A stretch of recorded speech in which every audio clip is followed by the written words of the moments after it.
तत्वार्थ रामायण में प्रभु प्राकट्य में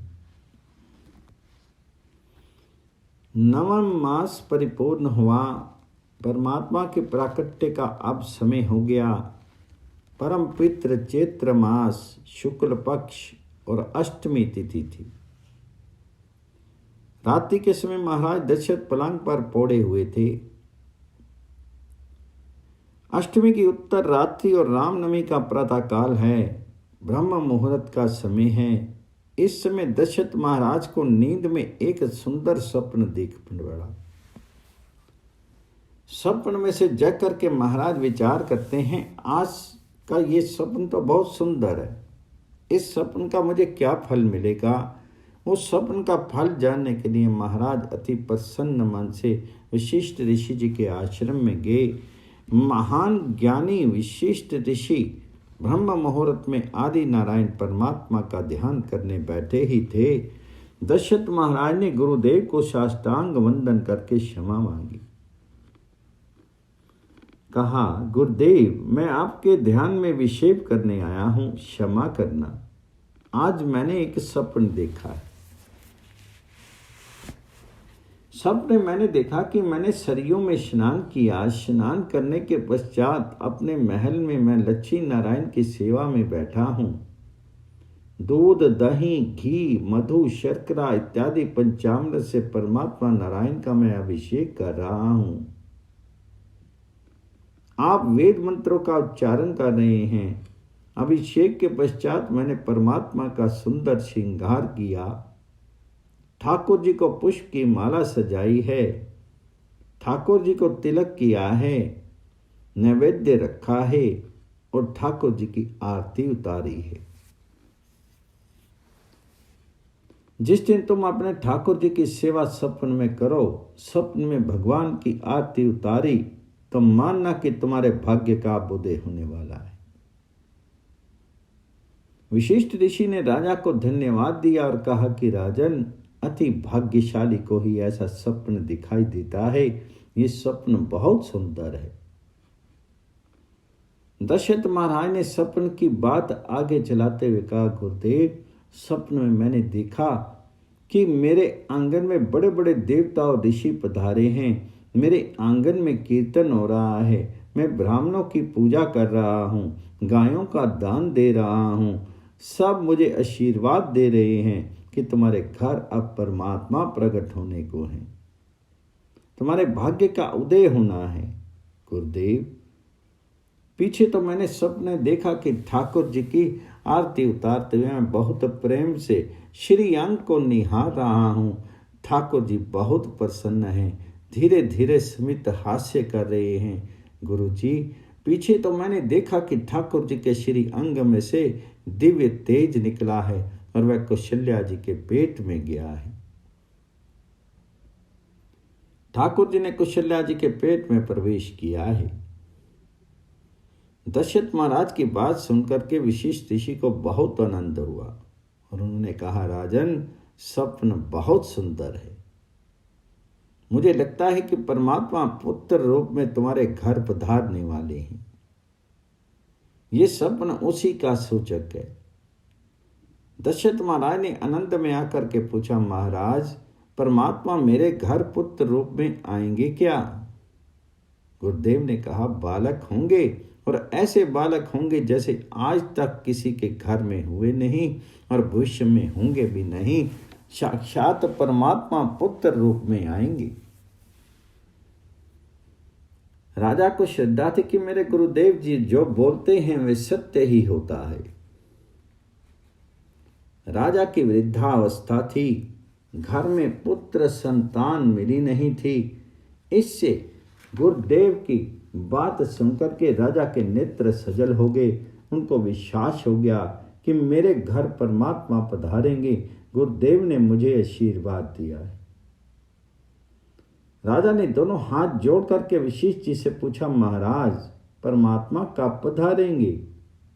तो वशिष्ठ ऋषि ने कहा, राजन, ये जगत काल के अधीन है और काल राम जी के अधीन है।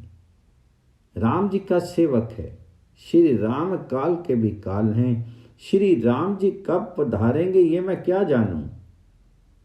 मैं तुमसे क्या कहूं? उनकी इच्छा होगी तभी पधारेंगे। वे कब आएंगे ये कोई कह सकता नहीं है, परंतु ब्रह्म मुहूर्त का स्वप्न है। इससे मन को लगता है कि 24 घंटे के अंदर अवश्य कृपा करके पधारेंगे। परमात्मा पधारने वाले हैं, ये स्वप्न तुमने मुझसे कहा है, ये ठीक है, परंतु अभी इस स्वप्न की बात किसी से भी कहना नहीं। स्नान करके परमात्मा का ध्यान करो, जप करो, स्मरण करो, थोड़े समय में ही आनंद की वार्ता सुनने को मिलेगी। गुरुदेव की आज्ञा के अनुसार राजा ने स्नान किया और ठाकुर जी का ध्यान करने बैठे। आज रामनवमी का प्रातः काल है। आज स्वर्ण का सूर्य उदय हुआ है। जही दिन राम जन्म श्रुति गामी, तीर्थ सकल तहां चली आमी। अयोध्या में और सरयू जी के किनारे आज संतों की भीड़ हो गई है। श्री राम दर्शन के लिए अब प्राण तरस रहे हैं। अनेक महात्मा, अनेक वैष्णव दर्शन के लिए अब आतुर हो जाते हैं, तभी अवतार होता है। प्रातःकाल से ही कौशल्या माता ध्यान में बैठी हैं। कौशल्या जी ने दासियों नौकरों को आज्ञा दी कि तुम सब बाहर जाओ, मैं ना बुलाऊं तब तक कोई भी अंदर आना नहीं। मुझे एकांत में बैठ करके ध्यान करना है। एकांत में कौशल्या जी परमात्मा का ध्यान करती हुई तन में होगी। श्री राम दर्शन के लिए अब उनके प्राण तड़प रहे हैं। भगवान शंकर कैलाश धाम छोड़ करके आज अयोध्या जी में आए। इन्होंने वृद्ध ब्राह्मण का स्वरूप धारण किया है। चारों वेद इनके 4 शिष्य बने हैं। श्री राम जप करते हुए अयोध्या जी की गलियों में फिर रहे हैं। शिव जी के इष्ट देव बालक श्री राम हैं। शिव जी बालक राम का नित्य ध्यान करते हैं। वंदव बाल रूप सोई रामो। लोग पूछते हैं, महाराज आपका नाम क्या है? शिव जी कहते हैं, मेरा नाम सदाशिव जोशी। ज्योतिष शास्त्र में पारंगत हूं। शिव जी की इच्छा है कि श्री रघुनाथ जी आप प्रकट होने वाले हैं, इसलिए मैं कौशल्या जी के घर में जाऊं। कौशल्या जी राम लला को मेरी गोद में दे देंगी। मैं राम के साथ रमूंगा, राम से मिलूंगा, राम के साथ एक हो जाऊंगा। शिव जी महाराज राम नाम का जप करते करते विचरण कर रहे हैं। साधु महात्मा सन्यासी सभी सरयू गंगा के किनारे बैठे। सीताराम सीताराम सीताराम ऐसा जप करते करते तन में हो रहे हैं। कब प्रकट होंगे, कब दर्शन देंगे, सभी को दर्शन की आतुरता लगी हुई है। परम पवित्र समय का आगमन हुआ। 10 दिशाएं प्रसन्न हो गई। शीतल मंद सुगंधित वायु बहने लगी। आकाश में देवता, गंधर्व, ऋषि, अप्सरा बाजे बजा रहे हैं, धुंधवी बजा रहे हैं, पुष्प वृष्टि हो रही है। राम नाम का कीर्तन करते करते सब तन्मय हो रहे हैं। अग्निहोत्री ब्राह्मणों के घर में अग्नि कुंड में विराजे हुए अग्निदेव भी कुंड में से बाहर आ रहे हैं। श्री राम लला के दर्शनों की आतुरता जगी हुई है। साधुओं का मन अतिशय शांत हुआ है। परम पवित्र चैत्र मास शुक्ल पक्ष परिपूर्ण नवमी तिथि पुनर्वसु नक्षत्र का संयोग मध्याह्न काल में माता कौशल्या जी के सम्मुख चतुर्भुज स्वरूप में भय प्रगट कृपाला दीन दयाला कौशल्या हितकारी हर्षित महतारी मुनि मनहारी अद्भुत रूप विचारी। परमात्मा का स्वरूप अति सुंदर है। लोचन अभिरामा तनु घनश्यामा निज आयुध भुजचारी भूषण बनमाला नयन विशाला शोभा सिंधु खरारी। चारों ओर प्रकाश फैल गया है। उसी प्रकाश में शंख चक्र गदा पद्मधारी चतुर्भुज नारायण के दर्शन कौशल्या जी को हुए। चतुर्भुज रूप में प्रकट होकर के बताते हैं कि मैं अपने भक्तों को चारों ओर से रक्षा करता हूँ। ब्राह्मण, क्षत्रिय, वैश्य अथवा शूद्र किसी भी जाति का हो, मेरी सेवा पूजा करता हुआ मुझ में तन में हो जाए तो उसके धर्म, अर्थ, काम और मोक्ष चारों पुरुषार्थों को मैं सफल कर देता हूँ। कौशल्या जी को दर्शन में अति आनंद हो रहा है। कौशल्या माँ ने परमात्मा की सुंदर स्तुति की। कह दुई कर जोरी स्तुति तोरी, केहि विधि करो अनंता, माया गुण ज्ञानातीत अमाना, वेद पुराण भनंता। करुणा सुख सागर सब गुण आगर, जेहि गामी श्रुति संता, सो मम हित लागी जन अनुरागी, भेव प्रगट श्रीकंता। ब्रह्मांड निकाया निर्मित माया, रोम रोम प्रतिभेद कहे, मम उर्सो बासी जे उपहासी, सुनत धीर मति थिर न रहे। मेरा हित और कल्याण करने के लिए आप प्रकट हुए हो नाथ। आपका ये स्वरूप अति सुंदर है, मंगलमय है, परंतु लोगों को ऐसी शंका होगी कि 4 हाथ वाला ऐसा बड़ा लड़का कौशल्या के घर किस प्रकार आया। मेरी बहुत इच्छा कि मैं आपको गोद में खिलाऊं, आपको मलहराऊं, आप माँ माँ कह करके मुझे बुलाओ, मेरे पीछे फिरो। इसलिए आप ये स्वरूप छोड़ करके बाल स्वरूप धारण करो, बाल लीला का आनंद दो। तजु तात ये रूपा, कीजिए शिशु लीला, अति प्रिय शीला, ये सुख परम अनुपा।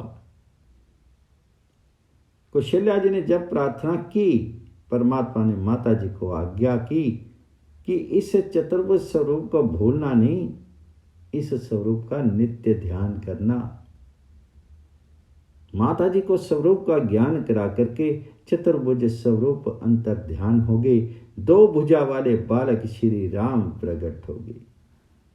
जय श्री राम, जय श्री राम, जय श्री राम। विप्रधेनु सुर संत हित, लीना मनुज अवतार, निज इच्छा निर्मित तनु, माया गुण गोपार। व्यापक ब्रह्म निरंजन निर्गुण, विगत विनोद, सो अज प्रेम भक्ति बस कौशल्या के गोद। काम कोटि छवि श्याम शरीरा, नील कंज बारिद गंभीरा, अरुण चरण पंकज नख ज्योति, कमल दलनी बैठे जन मोती। श्री अंग मेघ के जैसे श्याम हैं, रामलला के नेत्र बहुत ही सुंदर हैं। रघुनाथ जी के रेशम जैसे केश, घुंघराली हल्के अति मनोहर लगती हैं।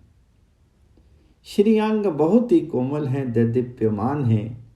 कौशल्या माँ ने गोद में ले रखा है। माता जी बालक श्री राम को प्रेम से निहार रही हैं। कौशल्या जी और राम जी की 4 आंखें ज्यों ही मिली, उसी समय राम जी कपोलों में समित हास्य करने लगे। माँ को अत्यंत आनंद हुआ। माता जी के मन में ये अनुभव हुआ कि मेरा राम कितना सुंदर है, कितना सुंदर दिखाई पड़ता है, किसी की नजर ना लग जाए। कौशल्या नारायण नारायण ऐसा कीर्तन करती हुई नजर उतारती है। एक दासी को लगा कि अंदर कुछ गतिशीलता लगती है, बालक आ गया या अन्य कुछ है। दासी दौड़ती अंदर गई।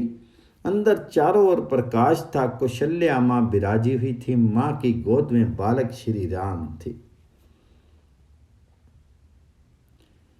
बालक श्री राम के दर्शन करते करते दासू को बहुत आनंद हुआ। वे दोनों हाथ जोड़ करके चित्रवत खड़ी रह गई। उसकी आंखें स्थिर हो गई, शरीर स्थिर हो गया। दासी स्तब्ध रह गई। रामलला के दर्शन में शीर की सुध खो बैठी। कौशल्या ने दासी को आई हुई देखा। मां के गले में नवरत्न का एक सुंदर हार था। कौशल्या ने वह हार गले में से उतारा और दासी को देने लगी, परंतु श्री राम के दर्शनों के अति आनंद में दासी को हाथ लेने की इच्छा हुई नहीं। कौशल्या माँ ने आग्रह किया, तुम्हारे सबके आशीर्वाद से यह बालक आया है, आज तो लेना ही पड़ेगा। दासी के हाथ जोड़ करके कहा, माँ ये हार तो तुम्हारे गले में ही शोभा देता है, इस हार को लेकर के मैं क्या करूँगी, इसको तुम अपने गले में ही रखो, मुझे ये शोभा नहीं देता। परंतु माँ आज तो मेरे मांगने का अवसर है, आज जो मैं मांगू वही मुझे दो। कौशल्या माँ ने कहा, तुम मांग, तू जो मांगेगी वही तुझे दूंगी। तो दासी ने कहा, माँ राम जी का दर्शन होने के पश्चात मुझे ऐसी इच्छा होती है कि मैं राम जी को गोद में लूं। मुझे ऐसी भावना होती है कि मैं राम जी को खिलाऊं, राम जी के साथ खेलूं, राम जी के साथ एकाकार हूं। माँ मैं हार लेने नहीं आई, मैं तो राम जी को लेने आई हूं।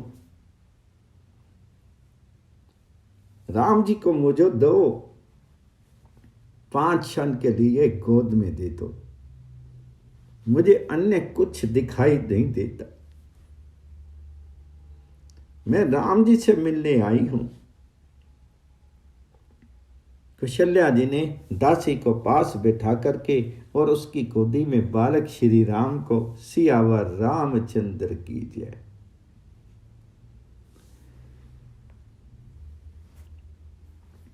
हजारों जन्म से ये जीव ईश्वर से बिछड़ा पड़ा है, परमात्मा से बिछड़ा पड़ा जीव आज परमात्मा से मिलता है।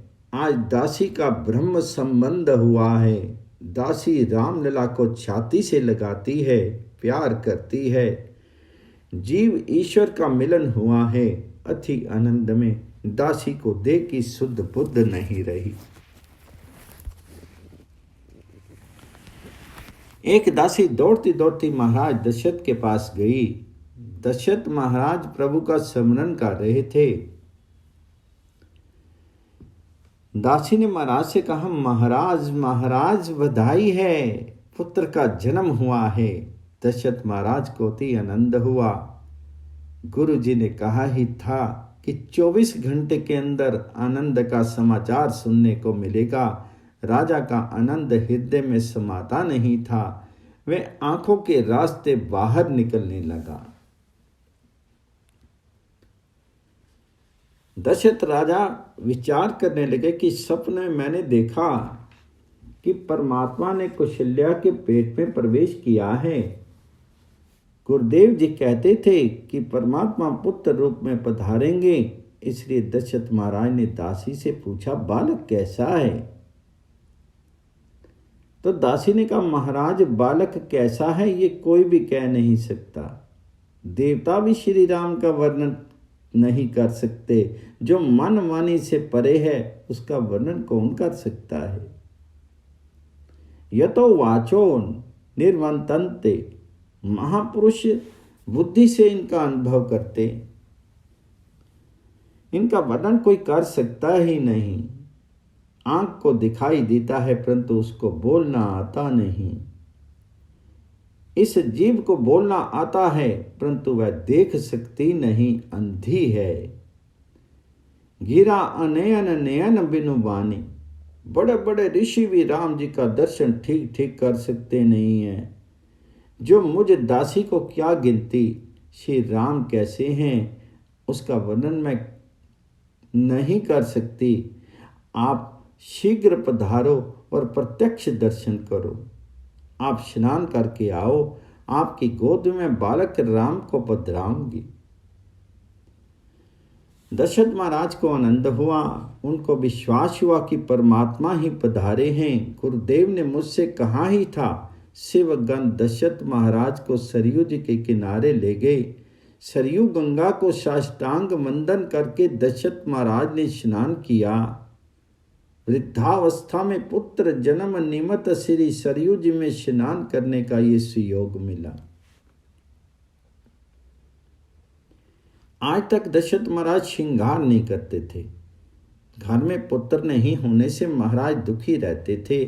उनका नियम था कि द्वार पर कोई साधु आए, ब्राह्मण आए, गरीब आए, उसको परमात्मा का स्वरूप समझ करके उसे सुंदर वस्त्र आभूषणों का दान करते और इस प्रकार दूसरों का श्रृंगार कराते थे, परंतु स्वयं वे श्री को श्रृंगार धारण नहीं कराते थे। आज सेवकों ने कहा, महाराज आज तो विशाल उत्सव करना है। दशरथ महाराज भी घर में सेवकों का बहुत सम्मान करते थे। सेवकों को पट्टे पर बैठा करके वस्त्र आभूषण देते थे। उन सभी का आशीर्वाद मिला हुआ था। जिसको सर्व का आशीर्वाद मिलता है उसी के घर सर्वेश्वर आते। सेवकों ने बहुत आग्रह करके दशरथ महाराज का श्रृंगार किया। पीछे महाराज को सोने की चौकी पर बिठाया। विशिष्ट आदि ऋषि वहां आए। उन्होंने महाराज से गणपति महाराज का पूजन कराया। पूजा शेष होने पर नांदी श्राद्ध में पितृेश्वरों की पूजा की। महाराज ने साधु ब्राह्मण गरीबों को अतिशय दान दिया। सभी ने प्रसन्न होकर के आशीर्वाद दिया। इस समय तो दान लेने वाला भी कोई नहीं रहा। आज तो दशरथ महाराज के घर पर महात्मा पधारे हैं। अति उदारता से दशरथ महाराज ने बहुत लौटाया। सर्वस दान दिना सब काहू, जे ही पावा राखा नहीं ताहू। सोने के कटोरे में मधु भरा गया। विशिष्ट ऋषि वेद मंत्र का उच्चारण करके उस मधु को अभिमंत्रित करने लगे।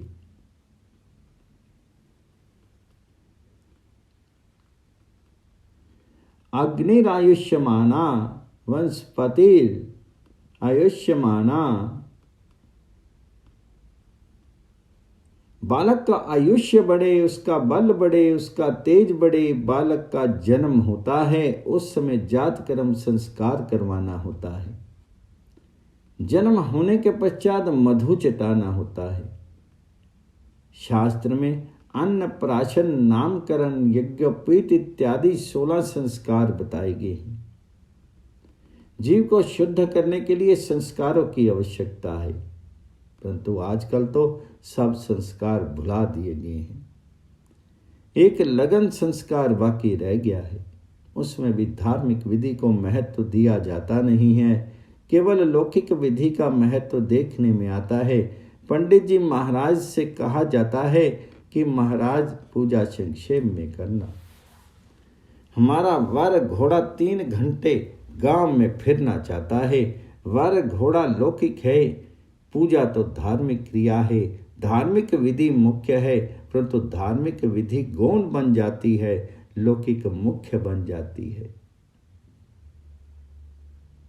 ऋग्वेद यजुर्वेद के अनेक मंत्र बोल करके अभिमंत्रित किया हुआ मधु का कटोरा विशिष्ट ऋषि ने राजा जी के हाथ में दिया और समझाया, अब तुम अंदर जाओ, अपनी अनामिका उंगली मधु में डुबो करके बालक को जीहा पर मधु चटाओ। मधु प्राशन संस्कार के लिए गुरुदेव की आज्ञा होने पर महाराज दशरथ हाथ में मधु का कटोरा लेकर के अंदर गए। कौशल्या जी के महल में आज अतिशय भीड़ हो गई थी। देवता, ऋषि, महात्मा, जन गुप्त रूप से श्री राम लला के दर्शन करने आए हुए थे। जो अंदर प्रवेश पाता था उसको राम जी के दर्शन में इतना आनंद मिलता था कि अति आनंद में बाहर के जगत को भूल जाता। अति आनंद में किसी की भी बाहर निकलने की इच्छा ही नहीं होती थी। देवता ऋषि श्री राम के दर्शन करते हुए तन्मय हो गए।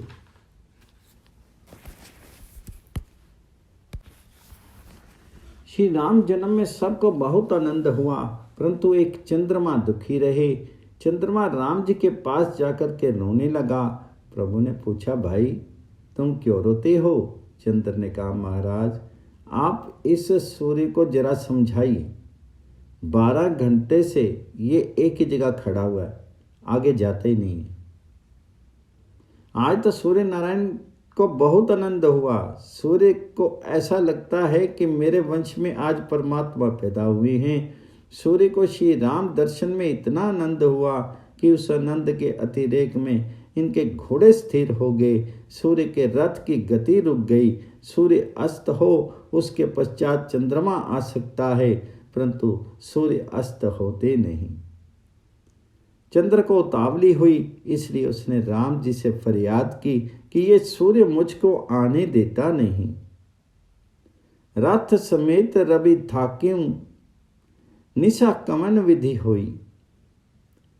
रामचंद्र जी ने चंद्र से कहा, तू धीरज रख, इस अवतार में मैंने सूर्य को लाभ दिया है, परंतु कृष्ण अवतार में तेरे लिए रात्रि के 12 बजे पीछे आऊंगा। सूर्य वंश में प्रकट होकर के रामचंद्र जी ने इस जन्म में सूर्य को लाभ पहुंचाया। कृष्ण अवतार में चंद्र वंश में प्रकट होकर के परमात्मा में चंद्रमा को लाभ पहुंचाया। चंद्रमा को दिया गया राम अवतार का ये वचन था। श्री कृष्ण प्रकट हुए, उस समय संपूर्ण जगत गाढ़ निद्रा में था। जगत में 2 ही जीव जगे हुए थे, वसुदेव देवकी, और आकाश में जाग रहा था चंद्रमा। जो जागता है उसे परमात्मा के दर्शन होते हैं, जो सोया हुआ है उसे संसार मिलता है।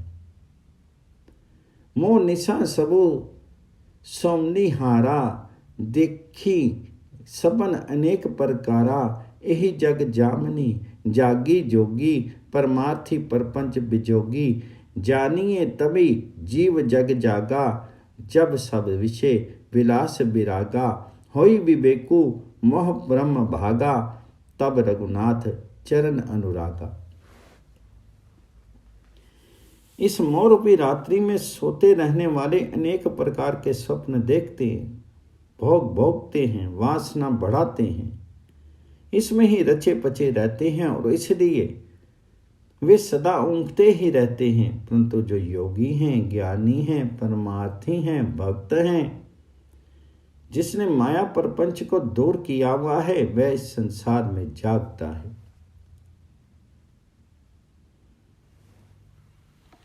विषय भोगों का जो त्याग करता है, जिसके हृदय में संसार के प्रति कोई आसक्ति नहीं रहती, जिसने मैं तुम और मेरा त्याग दिया है, वही इस जगत में जागता हुआ है।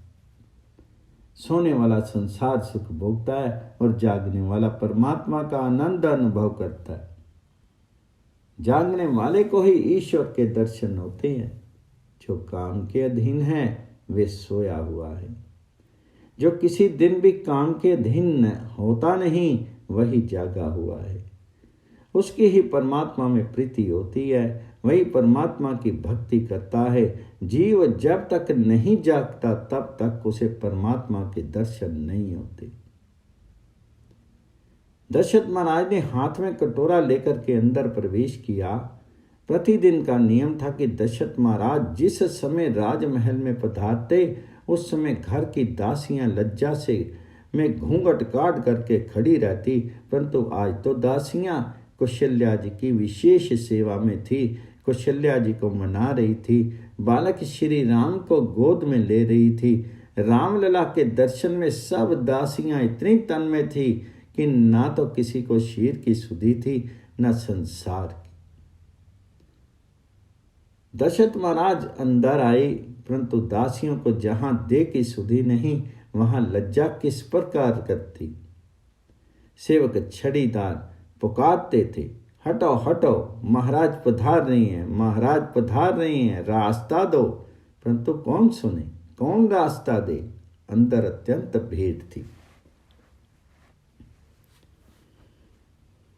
महाराज दशरथ बहुत भोले थे। वे विचार करने लगे, इन सबके आशीर्वाद से तो पुत्र आया है। उन्होंने सेवकों से कहा, तुम हटो हटो बोलते हो तो कदाचित किसी को बुरा लगेगा, तुम किसी को तनिक भी नाराज मत करो। इन सभी के आशीर्वाद से पुत्र आया है, तुम अब हटो हटो ऐसा मत कहो। ये लोग आनंद में तन्मय हो रहे हैं, इनको आनंद लेने दो, मैं बाहर खड़ा रहता हूँ। दशरथ महाराज बाहर खड़े रहे, हाथ में कटोरा लिए प्रतीक्षा करते रहे। आज तो ऐसा हुआ कि घर के स्वामी को भी कोई अंदर घर में जाने नहीं देता। जो अंदर गया सो वही रह गया। राम दर्शन के आनंद में कोई बाहर निकलने का नाम ही नहीं लेता था। लोग जो बातें करते थे उन्हें दशरथ महाराज सुनते जाते थे। लोगों को विश्वास हो चुका था कि ऐसा पुत्र कहीं किसी ने नहीं देखा है। ये साधारण बालक नहीं है, ये तो साक्षात परमात्मा है। दशरथ महाराज ये सुनकर के विचार करने लगे कि लोग भले ही राम को परमात्मा मानते हों, परंतु मेरा तो ये पुत्र ही है और मैं इसका पिता हूँ। ये सब लोग मेरे राम को देख रहे हैं, परंतु मैंने अभी तक अपने राम को देखा नहीं। अपने राम के मुझे दर्शन करने हैं, बालक को मुझे देखना है, खिलाना है, परंतु ये लोग मुझे रास्ता तो देते ही नहीं हैं। मैं किस प्रकार कहूँ कि मुझे अंदर जाना है? यही स्वयं समझ करके मुझे मार्ग दे दे तो अच्छा रहेगा। महाराज की आतुरता अब बहुत ही बढ़ गई थी। राम दर्शन के लिए अब प्राण तड़पने लगे थे। महर्षि वशिष्ठ के ध्यान में ये सब आ गया। वे समझ गए कि अब राजा दशरथ राम जी का अधिक वियोग सहन नहीं कर सकेंगे। इसलिए वशिष्ठ जी ने राजा से कहा, मेरे पीछे पीछे तुम चले आओ। राजमहल में, राज दरबार में, श्री अयोध्या जी में महर्षि वशिष्ठ का बहुत ही सम्मान था। वशिष्ठ जी महान ज्ञानी, तपस्वी और ब्रह्मनिष्ठ ब्राह्मण थे। वे पधारे उस समय सब हाथ जोड़ करके खड़े होकर के वंदन करने लगे। वशिष्ठ जी के पीछे पीछे दशरथ महाराज अंदर गए। कौशल्या जी की गोद में सर्वांग सुंदर श्री राम का दर्शन करके राजा दशरथ के आनंद की अवधि नहीं रही।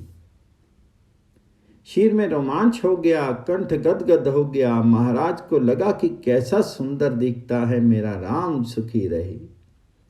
मेरे राम की मार्कंडे के तुल्य आयु हो। श्री राम और दशरथ जी की आंखें चार हुई।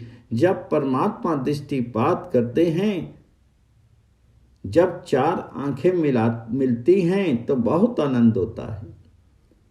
जब तक ये जीव शुद्ध ना हो, सब प्रकार से अभिमान छोड़ करके भगवान जी की शरण में नहीं जाए, तब तक परमात्मा उन पर दृष्टिपात करते नहीं हैं। जिनका कपड़ा मैला है उसको सम्मुख देखने की हमें भी इच्छा होती नहीं, तो फिर भगवान जी को नजर डाले ही क्यों? जो स्वार्थ के लिए ही प्रभु के दर्शन करने जाता है, उसके ऊपर प्रभु नजर नहीं डालते।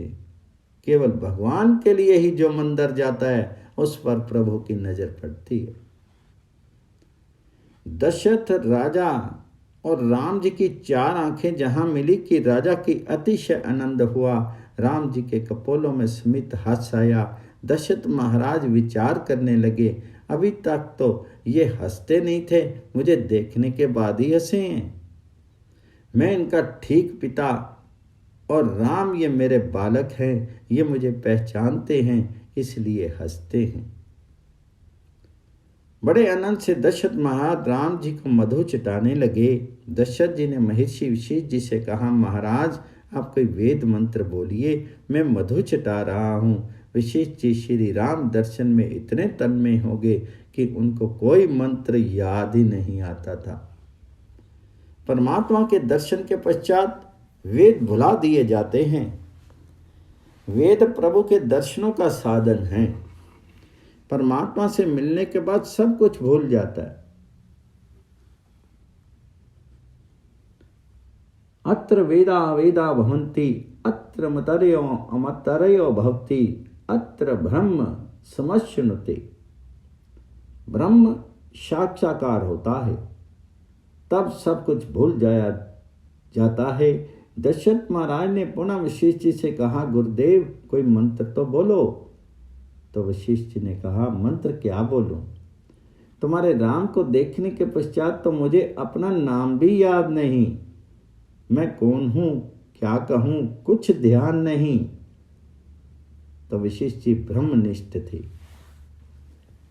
ब्रह्म साक्षात्कार होने के बाद तो सबकी विस्मृति हो गई थी, समाधि लग गई थी। श्री राम दर्शन में शीर की विस्मृति हो तभी ब्रह्म के दर्शन होते हैं।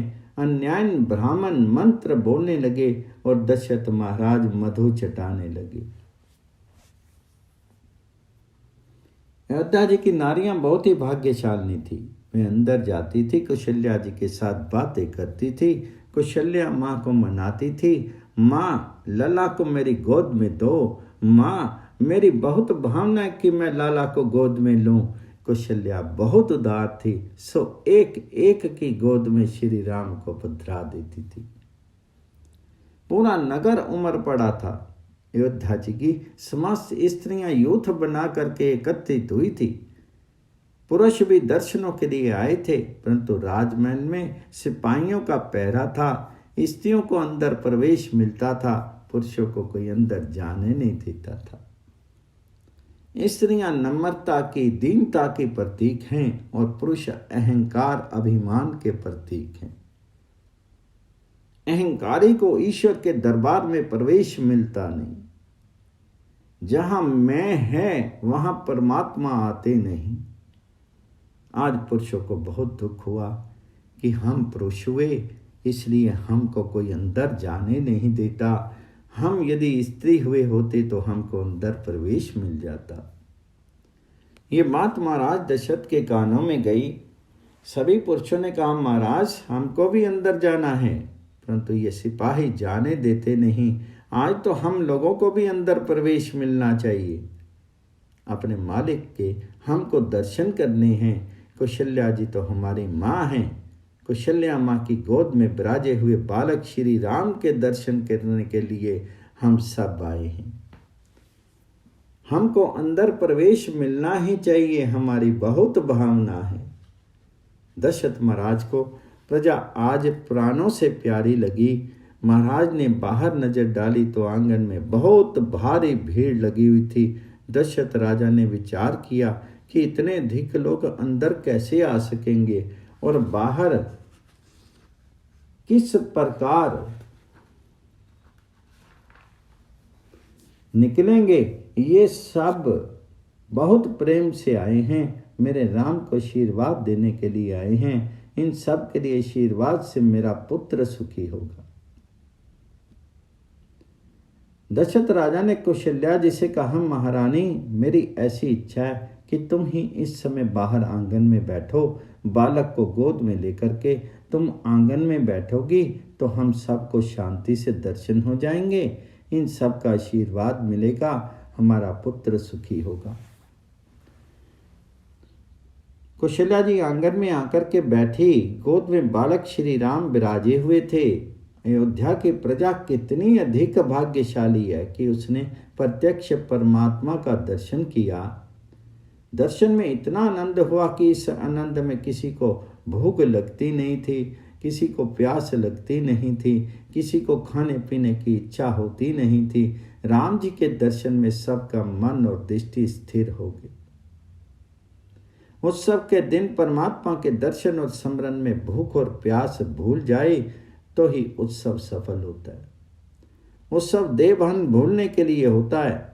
उत्सव जगत का संबंध छोड़ करके परमात्मा के स्वरूप में तन्मय होने के लिए है। उत्सव अर्थात ईश्वर का प्राकट्य। देह में होने पर भी मनुष्य को जब देह भान नहीं रहे तभी ईश्वर का प्राकट्य होता है। जगत भूल जाए और प्रभु प्रेम में तन्मयता प्राप्त हो तो आनंद मिलता है।